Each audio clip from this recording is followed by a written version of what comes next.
Everybody welcome back to my channel spoken English by Vardhini. నువ్వు ఎవరికి భయపడవు, నీకు ఉద్యోగం ఎప్పుడు వచ్చింది? దాదాపు 8 ఏళ్ళైంది కలిసి. ఇలా రెగ్యులర్గా వాడవలసిద్దామండి. సో ఫస్ట్ వన్, నిన్న మీరు ఎవరి పెళ్ళికి వెళ్ళారు?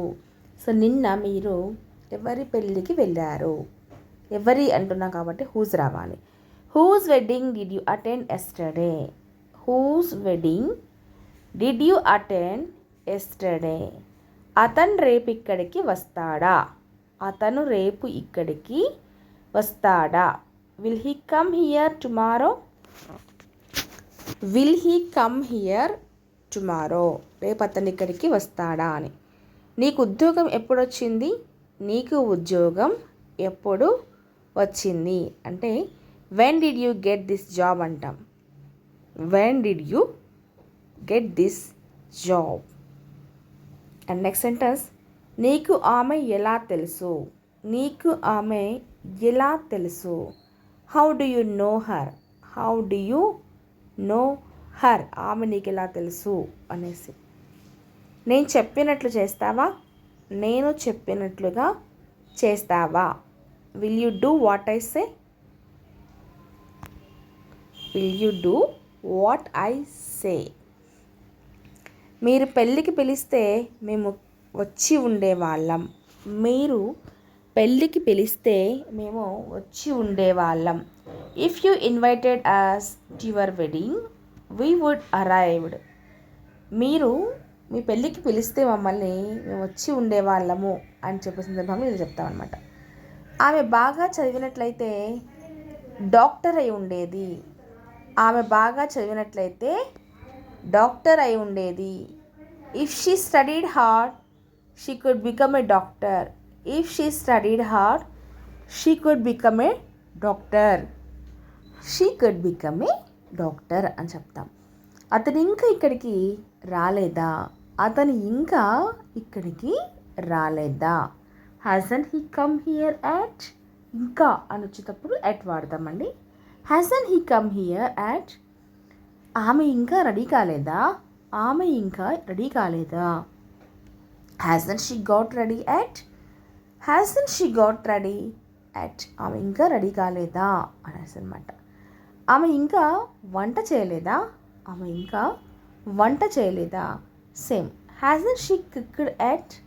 Hasn't she cooked at? ఆమె ఇంకా వంట చేయలేదా అనేసి. నువ్వు అంతగా ఆలోచించవలసిన అవసరం లేదు. నువ్వు అంతగా ఆలోచించవలసిన అవసరం లేదు. You don't have to think that much అంటాం. You don't have to think that much. అంతగా, దట్ మచ్ అంటే అంతగా అనేసి. Don't have to think that much. దాదాపు 8 ఏళ్ళ తర్వాత కలిసాము. దాదాపుగా 8 ఏళ్ళ తర్వాత కలిసాము. మెట్ ఆఫ్టర్ ఆల్మోస్ట్ 8 years. ఇక్కడ మళ్ళీ రావాలండి. దాదాపు 8 ఏళ్ళ తర్వాత మళ్ళీ కలిసామని రావాలి. యాక్చువల్గా నీతో మాట్లాడిన తర్వాత చాలా విషయాలు నేను నేర్చుకున్నాను. నీతో మాట్లాడిన తర్వాత చాలా విషయాలు నేను నేర్చుకున్నాను అంటే I have learn many things after talking to you. I have learned many things after talking to you. I have learn many things after talking to you. ఏం చేయాలో నాకు తెలుసు. ఏమి చేయాలో నాకు తెలుసు. I know what to do. I know what to do. అందరి ముందు నన్ను తిట్టినప్పుడు నాకు చాలా సిగ్గుగా అనిపించింది. అందరి ముందర నన్ను తిట్టినప్పుడు నాకు చాలా షేమ్గా, సిగ్గుగా అనిపించింది. I felt so ashamed when she scolded me in front of everyone. I felt so ashamed when she scolded me. ఆమె నన్ను తిట్టినప్పుడు. ఇన్ ఫ్రంట్ ఆఫ్ ఎవ్రీవన్, అందరి ముందుగా తిట్టినప్పుడు అని. నువ్వు ఎవరికి భయపడవు. నువ్వు ఎవరికి భయపడవు. You are not afraid of anyone. You are not afraid of anyone. ఎవరికి భయపడవు అనేసి. నేను కొన్ని రోజులు అక్కడే ఉందామని అనుకుంటున్నాను. కొన్ని రోజులు అక్కడే ఉందామని అనుకుంటున్నాను అంటే I want to stay there for some years. I want to stay there for some years. నువ్వు ఎవరిని అడిగి సినిమా చూడడానికి వెళ్ళావు? నువ్వు ఎవరిని అడిగి సినిమా చూసేందుకు వెళ్ళావు? By asking whom you went to watch A movie. By asking whom you went to watch A movie. ఎవరిని అడిగి వెళ్ళావు అనేసి. ఎవరిని అడిగి నువ్వు అతన్ని కలవడానికి వెళ్ళావు? ఎవరిని అడిగి నువ్వు అతన్ని కలవడానికి వెళ్ళావు అంటే by asking whom you went there to meet him. By asking whom you went there to meet him. See the next sentence. నేను నా ఫ్యామిలీని చూసుకోగలిగినంత జాగ్రత్తగా చూసుకుంటాను. నేను నా ఫ్యామిలీని చూసుకోగలిగినంత జాగ్రత్తగా చూసుకుంటాను. So I took care of my family as much as I could. As much as I could అంటే నేను చేయగలిగినంత, చూసుకోగలిగినంత, రాగలిగినంత సందర్భంలో వాడతాం అనమాట. I took care of my family, జాగ్రత్త చూసుకుంటాను. నేను నీకు చేయగలిగినంత సహాయం చేస్తాను.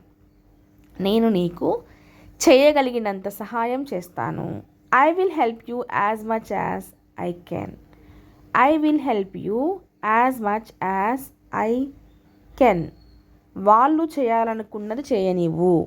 వాళ్ళు చేయాలని అనుకున్నది చేయనివ్వు. Let them do what they want to do. Let them do what they want to do. చేయాలనుకున్నది చేయనివ్వని. మా అమ్మ నన్ను ఆదివారాలలో ఆడుకునేందుకు అనుమతిస్తుంది. అంటే సండేస్ ఆడుకోవడానికి పర్మిషన్ ఇస్తుంది, అలో చేస్తుంది, ఆడుకొనిస్తుంది అంటాం కదా. అప్పుడు my mother let me play on Sundays. My mother let me play on Sundays అంటాం అనమాట. Me play on Sundays. వాళ్ళు నాతో బలవంతంగా మద్యం తాగించారు. వాళ్ళు నాతో బలవంతంగా మద్యం తాగించారు. They made me drink alcohol. అంటే నాతో తాగించారు అని చాలా ఎనఫ్, బలవంతంగా అవసరం లేదు ఇక్కడ. బై ఫోర్స్ అని వస్తుంది నెక్స్ట్ కావాలంటే మళ్ళీ. అతన్ని నా కారు కడిగేలా బలవంతం చేశాను. నేను అతన్ని నా కారును కడిగేలాగా బలవంతం చేశాను. I made him wash my car అంటాం. I made him wash my car. నువ్వు కారును కడిగేలాగా చేశాను. నువ్వు అతనితో కారు కడిగించుకున్నావా? ఇక్కడ బలవంతంగా అనేది అవసరం లేదు, మేబీ చెప్పాలనుకుంటే చెప్పొచ్చు. బై ఫోర్స్ అనొచ్చు అనమాట. కారు కడిగించుకున్నావా?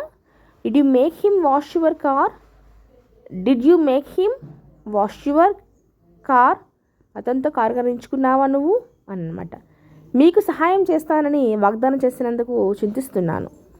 మీకు సహాయం చేస్తానని వాగ్దానం చేసినందుకు చింతిస్తున్నాను. I regret promising to help you. I regret promising to help you. మీకు సహాయం చేస్తానని మాట ఇచ్చినందుకు వాగ్దానం చేసి చింతిస్తున్నానని. ఎంత కష్టమైనా సరే ముందుకు సాగండి. ఎంత కష్టమైనా సరే ముందుకు సాగండి. No matter how hard it is just keep going. No matter how hard it is just keep going.